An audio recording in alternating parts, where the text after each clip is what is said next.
Welcome to the Stuck Mic AvCast. My name is Carl Valerian. Today we have a really special guest, Jan Cress Dondi, author of The Navigator's Letter. The Navigator's Letter is a USA Today bestseller, and it's a World War II. It's a narration, and it's a nonfiction. It follows this campaign in Ploesti, and this is a really interesting campaign. If you get a chance, check it out on the internet. But we're following two different people, two B-24 navigators in this book, both John B. and Bob, and this is Jan's uncle and father. And these two people, get this, were friends from the same Illinois town. And their lives unfolded in a very strikingly parallel way. And it's really interesting. It's called The Navigator's Letter right here. Jan, welcome to the show. Thank you so much for having me. I'm delighted to be here. You know, it's very intriguing. The beginning of this, I loved it. I just got to read the byline here. This is the true story of two World War II airmen, a doomed mission, and the woman who bound them together. This is going to be, I'm so excited about this, and I just want to know a little bit about, first of all, Jan, how you came about this whole project that you got involved with, and that's a really interesting story. So let's back up before we get to aviation. How did you discover that this was a part of your past? Yeah. Well, so when my parents, when we were cleaning out my mother's home, I found in the basement a footlocker of letters, and I'm talking 500 or 600 letters. I knew there were letters existed, but I thought maybe only 10 or 15 letters. But it turns out they were from my uncle and my father back home, letters back home from over in the military.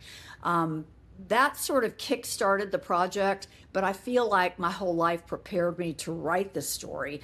My father used to tell me bedtime stories, and instead of fairy tales, I got dive-bombing Stukas, enemy escapes, daring enemy escapes from, or enemy POW camp. And so there were always stories like that. He was fluent in German, so that made it easy. We used to take walks in the park, and because he was a navigator, he would point out all the stars, Cassiopeia, Orion's Belt, the North Star. So it always, I wish I remembered more, but they didn't have GPS then. So that sort of got me going. In high school, I wore a POW bracelet for Vietnam, a copper bracelet. So that brought on conversation about his being a POW. And I'm sure it was sort of like, as a teenager, I said, "That's cool, Dad." You know, what else did you do? And so finding these letters, I started reading them, and I read them at least 3 times. And I put them in a chronology, and I thought, I've got to do something with these. Originally I wrote a book for my cousins because I wanted them to know how awesome their 2 uncles were. And I must have been asleep in class when they taught World War II, because I really didn't know World War II. I knew the Ploesti connection between my uncle and my dad, but beyond that, I had to take a deep dive into history. Yeah, absolutely. So as far as letters, how many letters were there again? Well, I will tell you, there were probably 700, but I like to stick to 500 or 600. Another 100 were from other beaux to my mother, and a lot of them told some great stories. But clearly, I have probably 600 between the 2 men. Wow, and that took some time, I'm sure. But in these letters, you learned much about this, you know, the war, but also this personal journey of your father and uncle. The Ploesti campaign, or Ploesti in general, is really significant. When you said World War II, in general, we really aren't taught history that well. And so for people that don't understand, what is Ploesti and why does it matter? So war needs one element to continue, and that's oil. So the Allies decided to go against Hitler's fuel source, his primary fuel source at Ploesti, Romania. They had probably 8 or 10 refineries at the time, and they knew that if they could knock out Ploesti, then it would shorten the war 6 months, because without fuel, your warships can't sail, tanks don't roll, and planes don't fly. And the Air Force especially wanted to get Ploesti because it had high octane oil for the Luftwaffe. And so it was a really strategic place to bomb, but it was far into, from the 8th Air Force out of England, it was too far and too many enemy fields to go over to get, they couldn't go that far. So the original mission to get Ploesti was out of North Africa. I don't know if you want to get to this, but they loaned 3 groups from the 8th Air Force that were the most experienced teams of B-24s. The B-24 Liberator was the only one they could retrofit, add gas tanks, and carry a bunch of bombs for a 2,400 round trip from Africa, the North Africa. So my uncle, actually, he was the 6th B-24 to land in England, period. His group was the very first to face combat, the first in England and the first to face combat. And often they faced it without fighter support. Sometimes the Spitfires would help them, but not always. So they flew a lot of different missions, and they eventually loaned them to the 9th Air Force, where there were 2 B-24 groups from the 9th Air Force and 3 from the 8th. They all took off August 1st after a lot of training and flew to Ploesti. And I can go in more detail, but yeah, wow. That's fascinating too, because this is coming out on August 1st. So that's on the anniversary of that whole campaign. Absolutely perfect. Absolutely. And just randomly too from you. So it's fate is what it is. But what's interesting is, for those that don't know the geography of this, there's the Black Sea, there's Ukraine. Just south of there is actually where Romania is, and that's where Ploesti is. Yes. And if most of these campaigns that we saw during the war were England and even southern Italy, but to go all the way from Africa north, that's pretty darn far. So that must have been a real challenge. Like you said, they were able to put gas in here to make it that far. The other thing is navigating, and like I said, one of my favorite things of this book is the fact that there is a picture of an E-6B. I think it's John B. has an E-6B, and he's trying to figure out how to navigate from point A to point B. And those of us that have learned to fly are used to that E-6B, but it's usually an electronic E-6B, not a manual E-6B. I still teach a manual E-6B. You know why? Because it doesn't run out of batteries, but they had to. I'm so impressed that you picked that up, because John B. was in Life magazine, followed his crew around, I guess, in training, but he also was in Life magazine right before they went on the first Ploesti raid. So, I mean, it's amazing that he's in there twice. And that E-6B still works. That's the other amazing part of this too. My husband still says he can still use it. He was absolutely on it. Yeah, we still use it in certain competitions in aviation.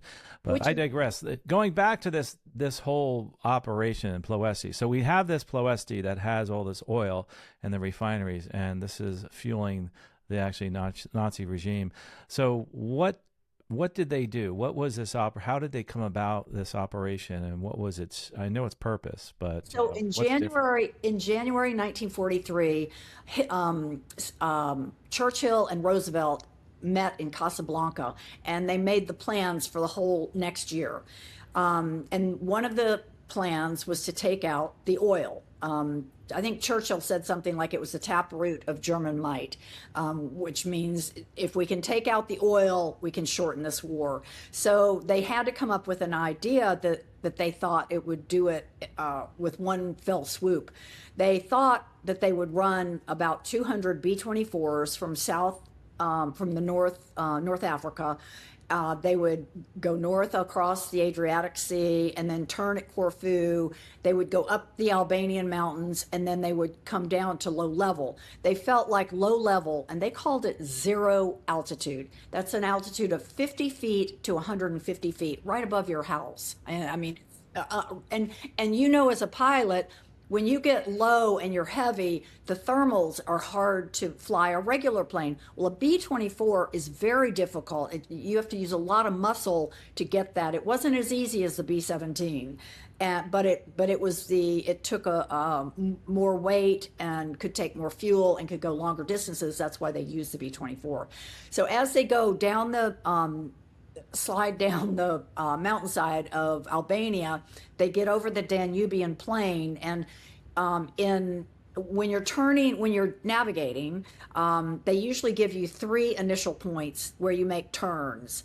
And at Targoviste, Romania. The lead group, which was part of the 9th Air Force, made a right turn because they thought that was the turn to Ploesti. Well, John B's group was right behind him. So you've got two groups flying the wrong way. It was a navigational error by the lead B-24 with the lead commander doing the whole thing. The three other groups had dropped back because they were under radio silence, so they couldn't say, "Hey guys, hurry up." Well, as soon as they made the turn, the two groups made the turn. The 376 kept going straight toward Bucharest. The 93rd finally figured it out and made the left turn. They did it pretty soon, made the left turn. They were flying such tight formation, you couldn't turn easily. So they did make the turn. So John B's group, the 93rd group, ended up as a single unit facing the worst defenses in Europe, second only to Berlin. The three other groups were behind them, and they were supposed to go through the northwest sector, not the southern sector, because all the defenses were down here.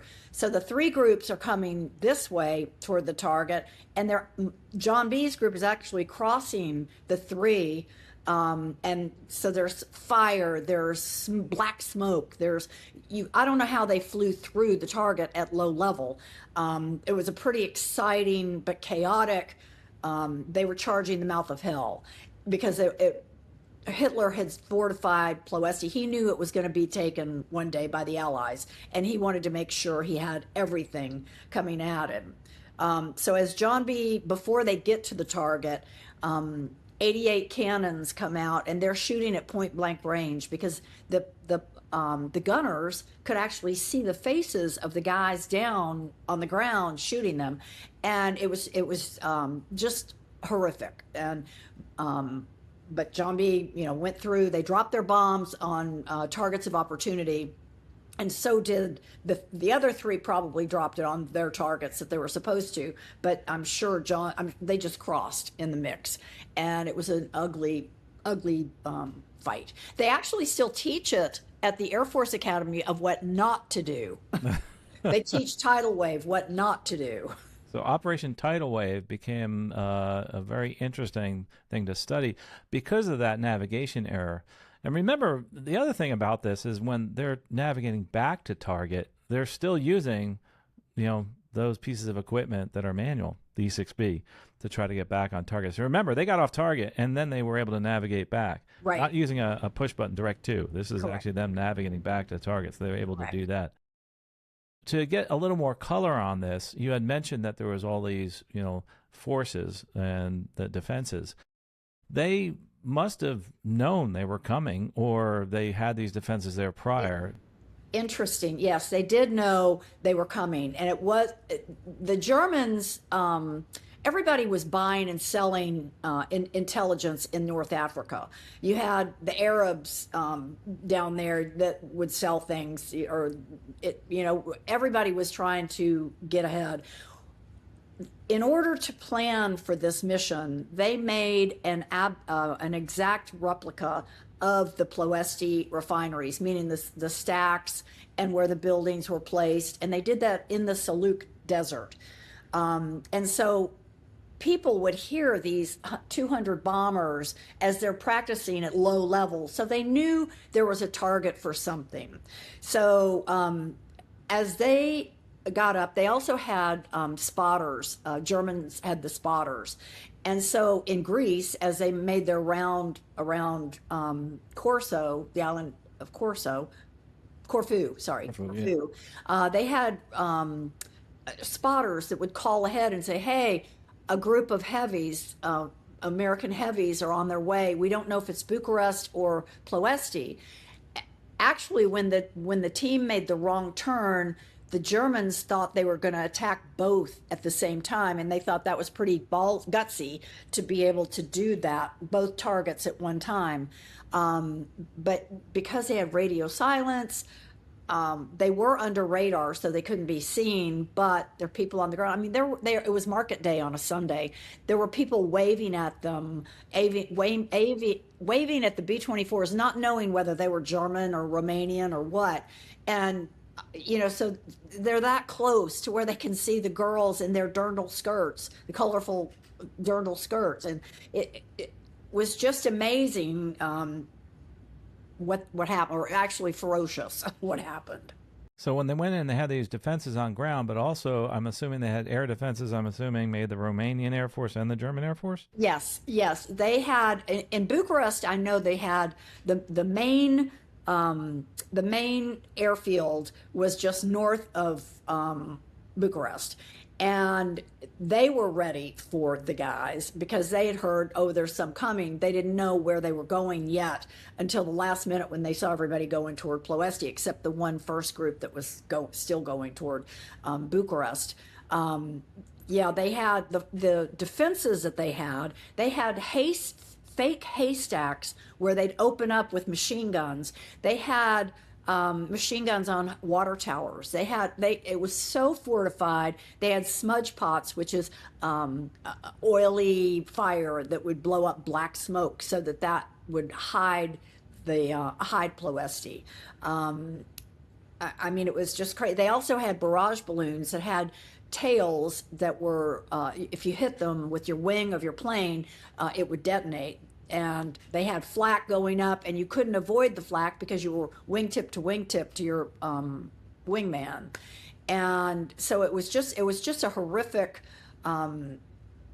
It was kind of a suicide mission because they were going so low, and they didn't do reconnaissance before this particular mission, and so they didn't know how heavily defended it was. They were told by they captured Germans. If they had if the Allies captured a German, the German would say, hey, yeah, there's lots of guns in Ploesti. So but they ignored it.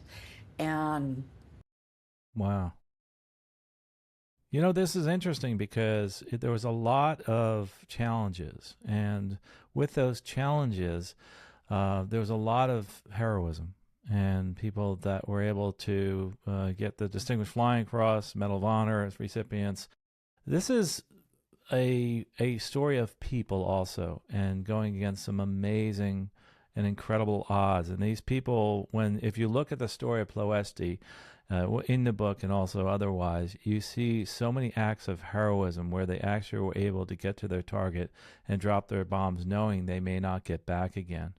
Absolutely. Well, 1,600 men actually made it over the target. They lost a couple of planes for either mechanical trouble or whatever. So 165 planes, I think, actually made it to the target. 54 of those planes did not return. So they lost over 500 people, either killed, captured, or just missing on that particular mission. So in one day, they lost 532 men. Wow. Those men. Tidal Wave mission. And that's the reason you have this connection. This is the reason you have so much knowledge, is there's two men that were actually associated with this that you have a very personal association with. So let's talk about that. There's these two people that were actually navigators. That's right. The navigators' letters. I just think that's fascinating. So tell us your personal connection and how these two came together. So John B. and Bob. John B. is my uncle. Bob was my father. And so it was a personal story. I mean, it was deeply human. When I was reading all these letters, of course, a lot of tears came at different times. But the letters, I knew I needed something more to connect me to what they actually did. So I went to the National Archives, and I probably went through 100,000 documents, and then I blended them with the letters. But also I traveled to Romania. I met with an aviation archaeologist. I went to Germany and got records from the German archives. And I'll tell you a story because you have, in all this gathering of information, I had to be persistent. So I go online and I can't get it. I've discovered the name of the pilot that shot down my father's plane. I wanted to meet the guy if he was still alive, and this was 10 years ago. And so I couldn't get his records online because I needed a date of birth, I needed a residence or something. So one year, my husband is Swiss and he's fluent in German, and he's an American citizen. But we were in Switzerland visiting family, and I said, hey, why don't we drive up to Fribourg, Germany, and see if we can get the records? So we go up there, and the records department has a fence 8 feet high with barbed wire all around it. Looks like the Gestapo. And so we had to go to the guard gate. And I said, I said, I'd like to go into the archives. And he said, do you have an appointment? And I said, no. And this is translated with my husband. I said, please, I came from Florida, please. And he said, no, 9. And so I said, but for the humanity of a German pilot, I wouldn't be here. And so my husband started translating. I was telling the story. My husband would translate it. My father's plane had been shot to hell. The strafing had gone through the thin aluminum skin of the B-24 and broke a hydraulic line. And there was fires on board, so he was urging all of his people. He was the morale person on the crew. He got them to bail. The pilot was still trying to work the controls to keep the plane level so that everybody could bail. Finally, my father had to bail, and he's hanging from his chute. The plane blew up. He's hanging from his chute, and he sees a dot coming back at him. And the dot happens to be an ME-109. And he had heard rumors that they would shoot the parachute of the Americans and they'd fall to their death. And so my father's going, probably saying a lot of expletives and prayers at the same time. But he thought, okay, all I can do is face this guy. So he was able to get his parachute to face the guy because he thought, what have I got to lose? It's no better than a burning plane. So the guy, Eric Gehring, came under my father, and you'll know the canopy of a ME-109 is clear, so you can see all around. And the pilot went under, and my father looked down, the pilot looked up, and the pilot saluted my father and then flew off. And of course it rumpled the, parachute, but it was okay. So I told this story to the guy at the guard gate, and he said, go ahead, go in. So that got me in. What was interesting, when I got in, I was able to get his dossier. He had like a pretty big dossier. He had been a pilot in Bay of Biscay in January 1943, at the same time John B. was. I couldn't corroborate it with other records with John B., but they were in the same waters at the same time. So here I've got kind of a coincidence between the German pilot that claimed my father's plane, and he was also earlier in the where my uncle was doing anti-sub patrol. So pretty uncanny, and that's just one of the coincidences that I found through all this discovery. It probably why it took 15 years to not write the book, but to research. And the trip to Romania was very enlightening because we went to my father's POW camp, and we had CNN actually took us around and made it kind of a big deal that we were there. And I spoke at the U.S. Embassy there, and it was just every little visit was information. When you did these visits, though, and your research, you had, and this is a great read, by the way, and by the way, we'll have a link in the stuckmicavcast.com to the Navigator's letter. You did a great job, but you really had a lifetime of preparing for this writing of this book. And tell us a little bit about that. Tell us a little bit about yourself and how you were able to make such a wonderful book. So, in existence. Aside from the stuff my father told me, and we got about 8 hours of video of him before he passed away, and I've got lots of John B.'s writings, and everything is rich with their language. If you see a lot of italics in the book, that's their firsthand speaking.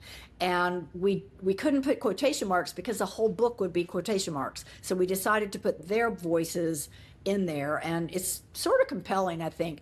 But my professional life, for 30 years, I worked as a litigation paralegal, and that was researching interviewing witnesses, preparing them for depositions, and writing memorandums.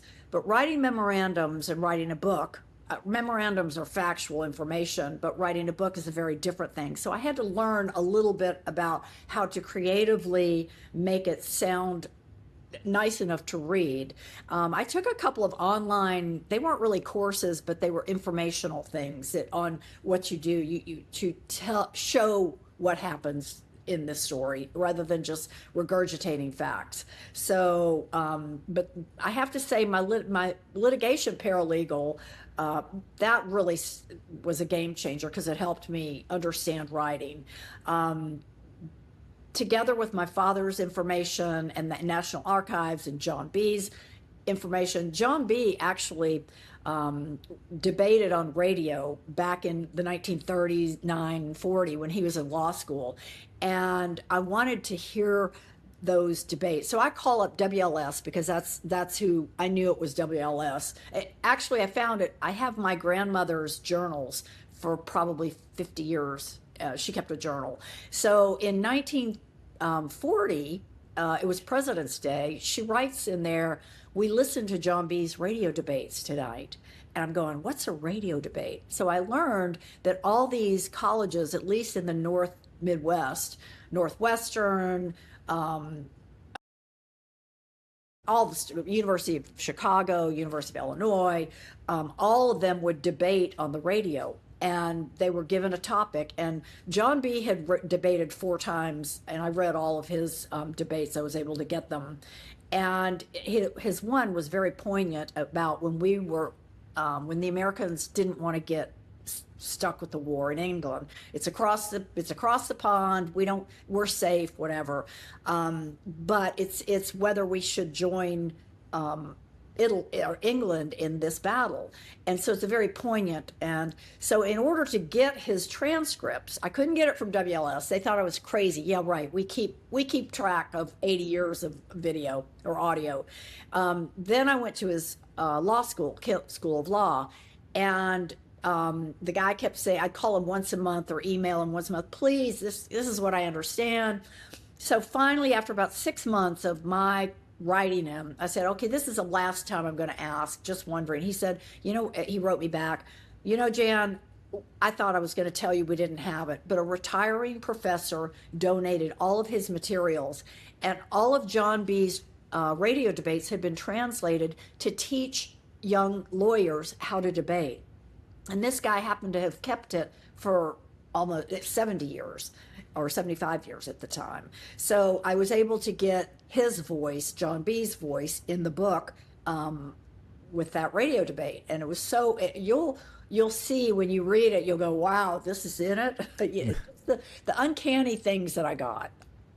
During that research, when we open up something and we have this view of the world and the war that is different sometimes than what's actually reality.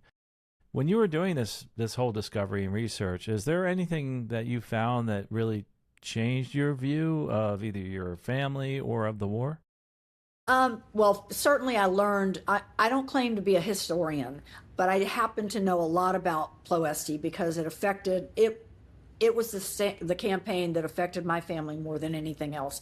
All of my uncles were in the war, but only my father and 2 uncles actually did combat. The others were office workers and whatever. I couldn't combine my other uncle, who was a Navy officer. He actually was the one dropping men off at D-Day and then going back for more and he was a weapons officer. But I couldn't get his story in it because it wasn't linked quite as tight as I'd like to. But I think from the culmination, of course I cry. I had a lot of emotion with the letters. And I will tell you, these letters are just like when I was 20 years old. Generations just want love. So my daughter's boyfriends could have written these letters, but many of them were 5 pages long. So what I did was I started a chronology, and each letter gave a clue. Like One might have said, oh, we were flying over the Coliseum today. And then I could corroborate with bomb group diaries, and I looked at a lot of them, and they were in Rome that day. Both of them flew over Rome. And it was amazing in different air forces. My uncle was in the 8th Air Force out of England. My father was in the 15th Air Force out of Italy. But both of them had such uncanny coincidences with everything, and the fact that their parallel journeys converged at Ploesti is just incredible. But I'll try to answer your question. I kind of diverted there. Doing all this research, and I saw my uncle's image, 6 feet tall, is at the Imperial War Museum in Duxford with his crew, which that was a great find. But the thing that probably got me emotionally worked up, I went to my uncle's airfield in England, East Anglia, at Hardwick was his location. It was behind, a farmer owns it now, so you had to get permission to get on the premises and everything like that. But standing on the airfield, imagining B-24s taking off every 30 seconds, then they have to form up in the air before they go off. So they've already spent an hour's worth of fuel before they even take off to go to the mission. But standing on that tarmac probably was the most emotional because it was so tangible, and it might have been the culmination of my research, or it was just very cool. It was being emotional. Did you ever have to just kind of say, hey, I'm going to take a pause, I can't handle this anymore? I think I was obsessed. I never took a pause unless I needed information, or I had two daughters got married during this whole 15 years. So I would have to take a pause for things like that, and then some help with grandchildren. But for the most part, I discovered the letters in 2011. I took my daughter to college in Alabama, and on the way back, stopped at my sister's house, and we went through my mother's stuff, and she didn't know what to do with the letters. And I said, well, I'll take them. And she was my big sister, so she gets to make the rules.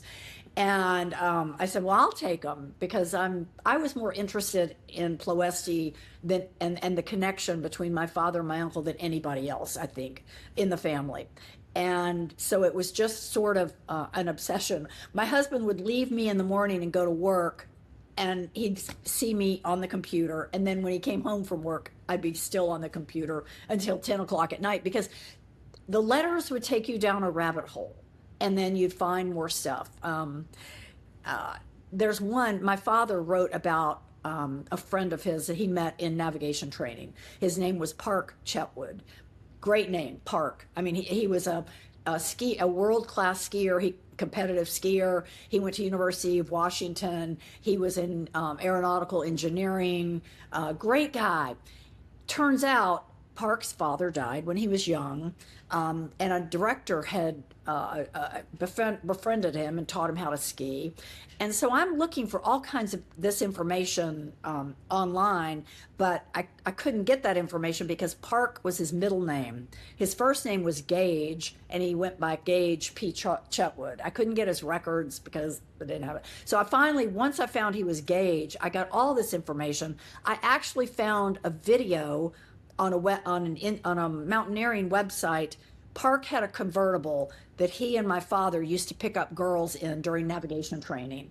And I have a 30-second clip of that car, that convertible. And it's because the director had a commercial for Coca-Cola. They had a Coca-Cola girl cut out standing out of the back of the car. They were trying to get to the top of the mountain to stick the Coca-Cola girl in, and then Chet skied down the mountain. Or Park Chetwood. So discovering that, together with, I found his missing aircrew report. I went through lots of missing aircrew reports, and that is when a plane is downed. It's probably a 4-page report, and they also interview the guys that saw it go down to see how many parachutes went out, how where did the coordinates. And actually, as navigator, both John B. and Bob were responsible for recording the exact coordinates that the plane went down and how many people. But it was happening so fast, 2 planes were going down at once. So both of them are, they're trying to write this down to get so that they can send people to try to find them if it's not enemy territory or some secret ops, trying to get them to the underground, which was another story, the underground. So, and when you said that, one thing that I'm curious about is, how did these people come back? How did they make it back to the US? They were taught to find the underground. If they're shot down and the enemy doesn't catch them first, like the Tito partisans were out of Yugoslavia, I think, and they went back and forth. They would tell you each mission, we're going over Ploesti. This is, if you get shot down, you can maybe get through the underground this way. But it might take 9 months to get back to Allied territory, because they might have to, from Ploesti or Bulgaria, they've got a long stretch to get to Spain or wherever they can, get back to England. So that reunion, so this whole evacuation of these people, that is something that is absolutely amazing, and something that we don't know about. Well, exactly. I don't know. That's the overlooked story in this. Tidal Wave was an audacious, it was a crazy mission, but that's what started the U.S. campaign to destroy Ploesti. Because of the losses, the Air Force had to regroup, and they didn't go after Ploesti until the spring of 1944. Tidal Wave was August 43. And they didn't go after it until the spring of 44, because they had to open up the bases from southern Italy. They finally gained ground. They gained ground to get to North Africa, and then they were moving to Sicily and then to up the boot of Italy. And so they formed, so my father was the first of his group to make it over to Italy. And he went on 2 Ploesti missions. And on the second, he didn't want to go on it because he knew John B. was still missing. And usually the Red Cross gets back with people that have been discovered, but it's a slow process, especially if you get into the underground. It could take that much time. So when Bob was shot down, he was shot down on May 31st, 1944, and he was captured and ultimately stayed in a prisoner of war camp in Bucharest. And they placed these men in locations of the big city where they want to protect it. Like the enlisted men were out by the marshalling yards because they didn't want the Allies to bomb the marshalling yards. So they knew if the enlisted men were parked there, they would probably save those lines. Alternatively, Bucharest was a home base for the Nazis. And so even though my father was in a schoolhouse, it used to be a girls' schoolhouse, but they turned it into a prisoner of war camp. The officers were at that place, and they had like 40 guys on cots to one classroom, and we went to that building, and years before it would have been absolutely beautiful. They had parquet floors that were herringbone placed. They had an iron bar to a marble staircase to upstairs. They had crown molding. It was actually quite beautiful, but you had a German or a Romanian with a machine gun taking you to the bathroom. And so it wasn't, while it wasn't like Stalag 13, it wasn't like that. But it was still, you weren't free. You were sequestered. You were, held prisoner. Absolutely. But what happened on Operation Reunion, which is a great story, it's an unbelievable story. It wouldn't happen today, I don't think, as fast as it did. On August 23rd, the king of Romania decided, I don't want more of my troops being killed fighting for the Germans. I think they had lost like 600,000 men on the Russian front. The Germans were using them to fight the Russians, because the Russians were trying to come into Romania as well. So on August 23rd, the King of Romania switches sides. He does a radio announcement that night after he had sequestered the prime minister. He lured the prime minister in and put him in the vault, the palace vault, and then the other head people, one by one, of Romania, who were buddies of Hitler, sequestered who he could, and then they had a great plan to protect it, but the prisoners of war were subject to possibly being Russian pawns to get the B-29. So they had to get, when the king changed sides, they had to get 1,200 POWs out of there fast. So I'll sort of do this briefly, but there's a lot more detail in between as to how they did it. So the only way they could do it is retrofit B-17s, because they could fly B-17s in, 20 guys could jump the plane. But the way they did it, they would land 6 retrofitted B-17s on Ploesti Aerodrome, which was south of Bucharest, with engines spinning or propellers spinning, engines on. They would stop long enough to get 20. They'd orchestrated it before all the POWs were at the airport. 20 at a time would jump the plane, 20 would jump the next plane, all 6 planes, they would roll off for takeoff, and 6 more would come, and 20 guys. And all the while, the Tuskegee Airmen are flying over cover, because the whole political system was in flux. They didn't know if, Germany was trying to bomb Bucharest between that August 23rd date and beyond. And so there was a lot of reprisal bombing from the Germans. So they were worried. That's why they had the Tuskegee Airmen and P-38s over the aerodrome, and to get these guys out. And so in 3 days, they repatriated 1,162 POWs back to Allied territory, which started on August 31st. So in 7 days, I think that, maybe 8 days, the Air Force was able to figure out this plan in 8 days to repatriate these guys. I don't know if you could get through the red tape now. That large. They didn't have cargo planes available at the time. So it is a very exciting finish to the end. Yeah, they adapted and overcame, that's for sure. That is an amazing story, which you'll also hear about in the book, right? And it's much more detailed. There's much more detail than that. Absolutely. This episode is sponsored by Pilot Council, LLC. You can find them at pilotcouncil.com. Pilot Council is an aviation law firm assisting pilots, aircraft owners, and other aviation professionals. You can find them on the web at pilotcouncil.com. Pilot Council sponsorship does not constitute legal advice or client-attorney relationship. Prior results do not guarantee similar outcomes. You know, one of the things that is amazing, all these incredible stories and things that I've learned here, is let's talk a little bit about, what you learned about maybe people, the human side of things. Did you learn anything in your research that really stuck out about maybe, courage, sacrifice? Yeah, well, wars are awful. We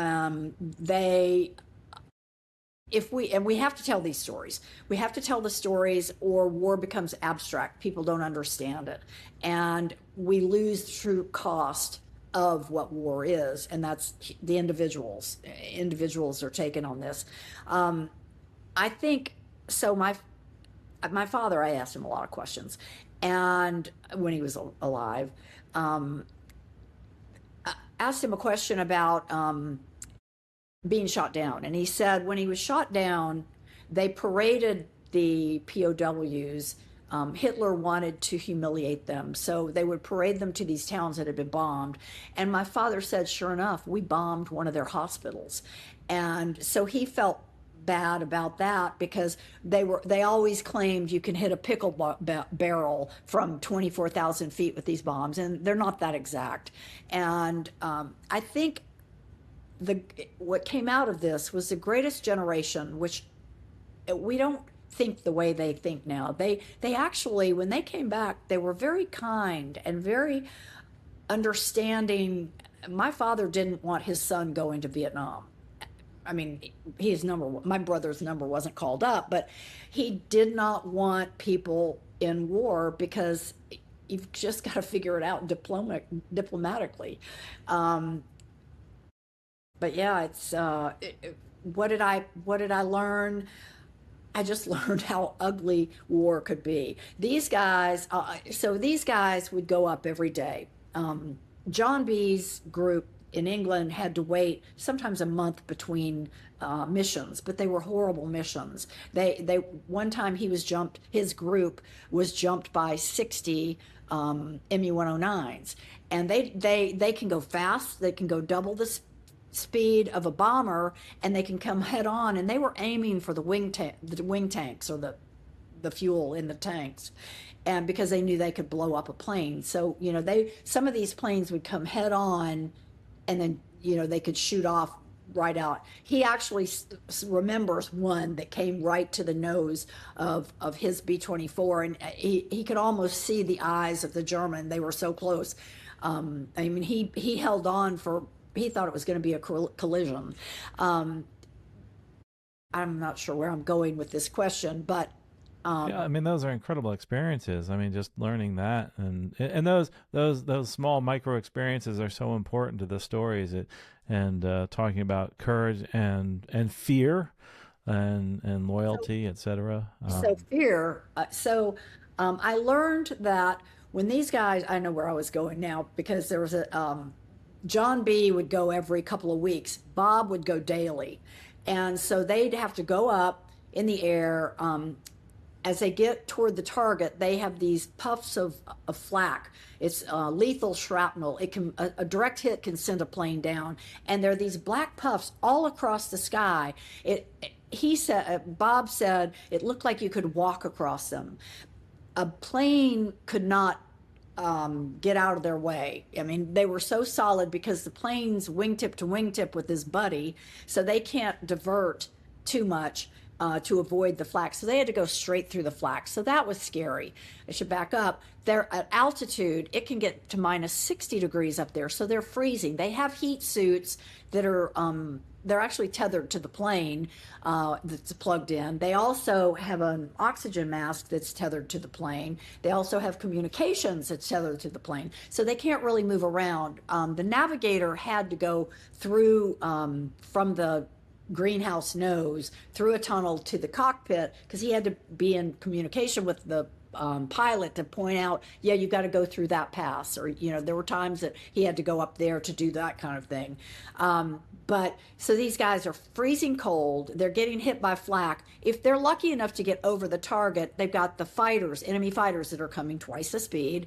And if they go through the thin aluminum skin of these B-24s, they can hit oxygen lines or hydraulic lines, and that starts a fire. So not only are they fighting fires on board, they're fighting the enemy fighters. If they're lucky enough to get away from them and to land, the military greeted them with a shot of whiskey, and many took two because it was so stressful. So they would go back, because they would see their friend's plane blow up. So they would go back to their tent at night. They might pass the empty tent of the people they ate breakfast with that morning. So that's got to be a surreal feeling. They go home, and all they want to do is write a letter about gossip. It was their lifeline to home to help de-stress, because at the end of the letters, it would always say, well, I better get some sleep now. And these are 5-page letters or more. I better get some shut-eye because I'm going back upstairs tomorrow. So things were normal on the ground, but during the day it was a horrific thing. My father called it, he said it was fearsome. It was, he didn't know how else to call it. It was just fearsome. And probably, some therapy, being able to write those letters. And we're glad they did, because now we have that here in the Navigator's Letters. And I think this is a book that everybody who's interested in aviation or World War II history should read. You have a question for you about the B-24. Did you learn anything about the airplane or about aviation through this whole process? I took a ride in the B-24 Liberator. It was Witchcraft. She was still flying. There were only, at the time, it was Witchcraft and Diamond Lil out of Dallas. Witchcraft comes down on a tour to some of the different cities and takes people for rides. So my husband gave it to me for my birthday because he knew I wanted to get in there, because I wanted to get the feel of what a 20-year-old felt like going through. You've got open waist windows, so the wind is breezing through. The space is small. The nose, the greenhouse nose, you've got the bombardier, the navigator, and then a nose gunner, all in this tight space. Bob and John B. would go up over the bomb runs so that the bombardier could have enough room to lay out, because he has to actually guide the plane and look down the bomb site to salvo the bombs. So Bob would have to crawl through and go up to the cockpit, and then he would come back down after the target was hit. But so I spent time in the nose to see what his desk was like. His desk was a fold-down piece of plywood on a piano hinge, I guess, and where he had all of his tools, the E6B, and he'd also have a sextant to shoot the stars. He would have all this other equipment, maps and everything. And he's actually facing back to the back of the plane, so his eyes are sort of at eye level, a little bit up to the pilot's feet. So that's how he looks. He does have windows on either side, so he can take star sights or whatever he needs, and he has a bubbled dome above to where he can also take pictures. But that was tight. The waist gunners were behind the Bombay. The Bombay had a foot-wide catwalk held by girders to the ceiling of the plane, so you could skinny walk through there. I'm sure these guys went sideways, and the bombs were actually in the B-24 that has like a roll top desk opening to open and drop the bombs. The tail gunner is he's really, all of them are gutsy guys. The tail gunner can see everything going on. He can see these fighters swarming around the planes. Bob's plane was swarmed by 6 that he had lost power to 1 or 2 engines, and they usually take on, the enemy fighters take on wounded planes because they know they can get that easier, get them down easier. And but I wanted to get a sense of what a 20-year-old, and they didn't know any better, they just did it. And they wouldn't send older people on these bombing runs because it was crazy, and they could just get replacements from America. And in 1944, the 15th Air Force lost 100% of their air crews, meaning if one air crew was shot down, they'd replace it with another. They may have kept an air crew number of 20,000 people, 20,000 airmen. That's not the ground crew and everybody that supports the planes. So they lost 20,000 plus airmen during 1944, and that's how many airmen they kept on board. So I found it was all over the country, and my father looked at that and he said, I never would have signed up for that if I had known that. Yeah, Jen, this is an incredible book, an incredible story. I could talk forever about this, but I really highly recommend people checking it out. The Navigator's Letter, the true story of 2 World War II airmen, a doomed mission, and the woman who bound them together. This is a really good book. Jan Cress Dondi, I really appreciate your coming here. Before I let you go, though, I know our time's up. I do want to ask you, if, say, your dad or your uncle were to read this book, what do you think they'd say? I'm so glad you asked that. I will tell you, both of them were on my shoulders writing this book. But I wanted to know that this was good, and with the authenticity that John B. and Bob deserved. So I befriended a 102-year-old general. He had flown P-51s out of England in the World War II. He flew F-84s over the Cold War and F-105s in the Vietnam War, and he became a general. And so I befriended him, and I said, I want you to read my book and tell me what you think. And it was before it was out, published. And he said, Jan, you captured the tenor of the times. It took me back and reminded me of exactly what went on there. It was a powerful and honest portrayal. And those words meant the world to me, because I know John B. and Bob would be proud of the book. Bob actually started writing some memoirs. I know we're about to close out, but he started writing his memoirs, and he wrote a chapter on Ploesti, and he also wrote the introduction. And he wrote anecdotes of growing up on the farm. So everything is fed throughout the book with both John B.'s words and Bob's words, and which I had to do something with it. And we're glad you did, because both, John and they both did a great job documenting this, but you did an even better job bringing it together, and we really appreciate you doing that. I'm not done with the book, but one thing I did glean from it is, if I ever want to complain, I'll just pick up the book, because I'm not going to complain after I see what they went through.